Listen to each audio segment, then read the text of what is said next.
रामकृष्ण हरी मंडळी, श्री स्वामी समर्थ. उद्या मंगळवार 5 मे 2026 या दिवशी आलेली आहे वर्षातील सर्वात मोठी अंगारकी संकष्ट चतुर्थी. यंदा नवीन महिन्यातील म्हणजे या नववर्षातील पहिलीच ही अंगारकी संकष्ट चतुर्थी आहे.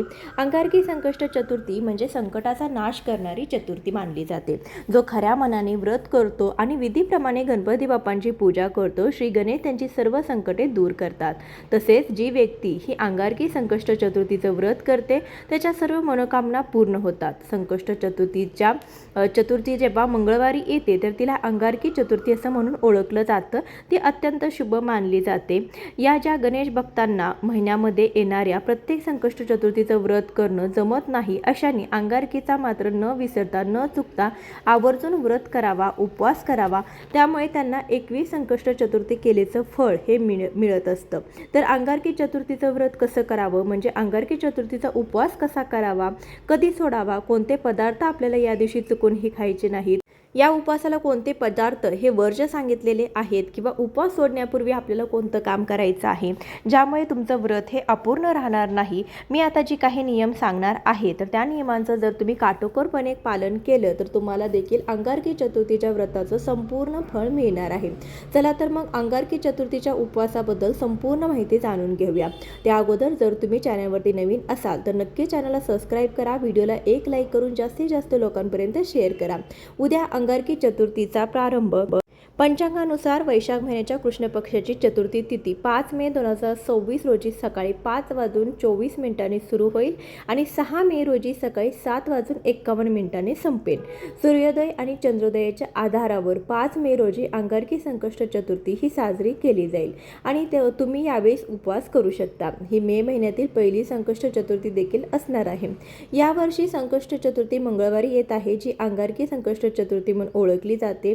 धार्मिक मान्यतेनुसार या दिवशी केलेले उपवास आणि पूजा अनेक पटीने अधिक फलदायी ठरत असते. विशेषतः संकटे दूर करण्यासाठी उपयुक्त ठरते. या दिवशी शिवयोग आणि सिद्धियोग देखील जुळून आलेला आहे. शिवयोग रात्री उशिरापर्यंत टिकेल आणि त्यानंतर सिद्धयोग सुरू होईल, जो सर्व प्रयत्न यशस्वी करण्यास मदत करेल. त्याचबरोबर ज्येष्ठ व मूळ नक्षत्राचा प्रभाव या दिवशी असणार आहे. सकाळी ब्रह्ममुहूर्तावरती म्हणजे सकाळी 4:12 ते 4:55 स्नान करून उपवास करू शकता. गणेश पूजेसाठी सर्वोत्तम वेळ सकाळी 8:58 ते दुपारी 1:58 असणार आहे. या काळामध्ये लाभ आणि अमृत म्हणजे चंद्राच्या वेळा देखील तयार होत आहेत.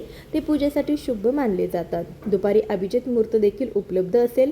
संकष्ट चतुर्थीच्या दिवशी चंद्रदर्शन करणे आणि चंद्राला अर्घ्य देणे हे खूप महत्त्वाचं मानलं जातं. 5 मे रोजी चंद्र रात्री 10:35 चंद्र दिसणार आहे. दुसऱ्या दिवशी सकाळी 7:39 चंद्र हा मावळणार आहे. चंद्रदर्शनानंतरच उपवास पूर्ण झाल्याचं मानलं जातं. या दिवशी भगवान गणेशांच्या एकदंत रूपाची पूजा केली जाते. असं मानलं जातं की उपवास केल्याने जीवनातील अडचणी दूर होतात, कुटुंबामध्ये सुखशांती नांदते, करिअरमध्ये यश मिळते. या उपवासामुळे अडथळे दूर होतात आणि सकारात्मक ऊर्जा मिळते. उद्या 5 मे मंगळवारी आपल्याला संकष्ट चतुर्थीचा उपवास करायचा आहे. मंगळवारी आपल्याला दिवसभर उपवास करायचा आहे. अंगारकी चतुर्थीचं व्रत हे खूप प्रभावी मानलं जातं. ज्यांना कोणाला दर महिन्याची संकष्ट चतुर्थी धरायची असेल तर त्यांनी या दिवसापासून संकष्टी तुम्ही धरू शकता. तर आता आपण बघूया की अंगारकी चतुर्थीचा उपवास कसा करायचा आहे. अंगारकी चतुर्थीच्या दिवशी तुम्ही पूर्ण दिवसभर उपवास करायचा आहे. मात्र या दिवशी सकाळी लवकर उठून स्वच्छ आंघोळ करून स्वच्छ कपडे परिधान करावे. त्यानंतर गणपती बाप्पांची म्हणजे गणेशांची पूजा करावी, व्रताला सुरुवात करावी. या दिवशी तुम्ही व्रत करणार आहे म्हटल्यानंतर केस वगैरे धुवू शकता. या दिवशी आपल्याला दिवसभर उपवास करायचा आहे. दिवसभरामध्ये तुम्ही पाणी, दूध, फळे, फळांचा ज्यूस म्हणजेच रस असे पदार्थ तुम्ही खाऊ शकता. उपवासाच्या पदार्थामध्ये तुम्ही साबुदाणा खिचडी देखील खाऊ शकता. परंतु तुम्ही जे काही पदार्थ बनवणार असाल त्यामध्ये शक्यतो सेंद्रिय मीठाचा वापर करावा, कारण की उपवासाच्या दिवसामध्ये शरीराला सोडियमची गरज असते आणि ती सेंद्रिय मीठामुळे पूर्ण करता येते. त्यामुळे तुम्ही कोणतेही उपवासाचे पदार्थ बनवत असताना त्यामध्ये शक्यतो समुद्री मीठ न वापरता सेंद्रिय मीठाचा वापर हा अवश्य करावा. यासोबतच या दिवशी तुम्ही जे काही उपवासाचे पदार्थ बनवणार तर त्यामध्ये तुम्ही सोयाबीन तेल किंवा सूर्यफूल तेल वापरण्यापेक्षा शेंगदाणा तेल तुम्ही वापरावं. त्यामुळे आपला उपवास जो आहे तर तो पूर्ण होतो. या दिवशी कोणत्याही प्रकारची विकत मिळणारी पेय, ज्यूस प्यायचं नाही, कारण की या पदार्थामध्ये आर्टिफिशियल स्वीटनर असतात, त्याचबरोबर प्रिझर्वेटिव्ह देखील असतात. त्याऐवजी आपण कोणत्याही घरामध्ये बनवलेले जे उपवासाचे सात्विक पदार्थ आहे तर ते घ्यावेत, किंवा बाहेर मिळणार असेल तर मग तुम्ही नारळ पाणी, खजूर, फळे, दूध असा काही पदार्थांचा समावेश तुमच्या आहारामध्ये करू शकता. तसेच बऱ्याच भागामध्ये संकष्टीला वरी म्हणजे भगर खाल्ली जात नाही असं देखील म्हणतात. अनेक ठिकाणी संकष्टीच्या व्रताला फक्त साबुदाण्याची खिचडी म्हणजे साबुदाण्याचे पदार्थ खाल्ले जातात. भगर किंवा वरीचे कोणतेही पदार्थ खात नाहीत. तुमच्या भागामध्ये जशी पद्धत आहे त्या प्रकारे तुम्ही करू शकता. कोणी खात असेल तर तुम्ही खाऊ शकता, खात नसेल तर मग नाही खाल्लं तरी देखील चालेल. मात्र संकष्टी चतुर्थीचा उपवास करताना जमिनीखाली उगवलेले पदार्थ जे आहे तर ते खाल्ले जात नाहीत. उदाहरणार्थ गाजर, बीट, मुळा, कांदा हे पदार्थ खाण्यास मनाई आहे. त्याचबरोबर फणस हे फळ देखील या उपवासाला चालत नाही. म्हणजे कोणत्याच उपवासाला फणस किंवा फणसाची भाजी किंवा फणसापासून बनवलेले कोणतेही पदार्थ किंवा फणसाचे चिप्स असतील तर ते यावेळेस तुम्हाला खायचे नाहीत. त्याचबरोबर कोणत्याही उपवासाला मांसाहार, मद्यपान पूर्णपणे वर्ज्य सांगितलं जातं. अशा या पवित्र दिवशी आपण आपल्या घरामध्ये किंवा बाहेर जाऊन सुद्धा या दिवशी नॉनव्हेज खायचं नाही, किंवा घरातील कोणत्याही व्यक्तीने नॉनव्हेज या दिवशी खाऊ नये. जर आपण या दिवशी उपवास करत नसलो तरी सुद्धा घरामध्ये या दिवशी मांसाहार बनता कामा नये. असे केल्याने गणपती बाप्पा तुमच्यावरती नाराज होतील. मग मांसाहारामध्ये अंडी, चिकन, मटण, मांस संपूर्ण पदार्थ तुम्हाला वर्ज्य करायचे आहेत. हे चतुर्थीचं व्रत केल्याने आपल्या कुंडलीतील मंगळ ग्रह हा मजबूत होतो. या दिवशी मनोभावे गणेशांची पूजा केली तर सर्व विघ्ने, संकटे दूर होतात, सुख समृद्धी प्राप्त होते. असे हे विघ्नहर्ता, बुद्धीची देवता श्री गणेश यांचे व्रत अत्यंत प्रभावी मानलं जातं. या दिवशी गणेशांसोबत चंद्राचीही पूजा करण्याची परंपरा आहे. त्याशिवाय हे व्रत जे आहे तर ते अपूर्ण आहे. अंगारकी संकष्ट चतुर्थीच्या दिवशी चंद्रोदय उशिरा होईल, त्यामुळे उपवास करणाऱ्यांनी चंद्र उगवण्याची खूप वाट पाहावी लागेल. यंदा मराठी दिनदर्शनुसार चंद्रोदय हा रात्री 10:35 चंद्र दिसणार आहे. त्यानंतर तुम्ही जे उपवास आहे तर तो सोडू शकता. चंद्रोदय झाल्यानंतर चंद्रदेवतेचं पूजन तुम्हाला करायचं आहे. म्हणजे तांब्याभर पाणी घ्यायचं, त्यामध्ये तुम्हाला थोडंसं कच्चं दूध टाकायचं, पांढरं फुल, हळदी कुंकू आणि पांढऱ्या अक्षता टाकून त्याने तुम्हाला चंद्रदेवतेला अर्घ्य द्यायचा आहे. चंद्राची पूजा करायची आहे, गणेश पूजन करायचं आहे, आरती, मग उपवास तुम्ही सोडू शकता. चतुर्थीच्या दिवशी आपल्याला श्री गणेशांची पूजा करून झाल्यानंतर चंद्रदेवतेची देखील पूजा करणं आवश्यक आहे. त्यानंतरच आपल्याला उपवास सोडायचा आहे. जर तुम्ही चंद्रोदय होण्याआधीच जर उपवास सोडला तर या व्रताचं पूर्ण फळ तुम्हाला मिळणार नाही. त्याच्या शिवाय हे व्रत जे आहे तर ते अपूर्ण मानलं जातं. चंद्रोदय झाल्याशिवाय व्रत मोडत नाही.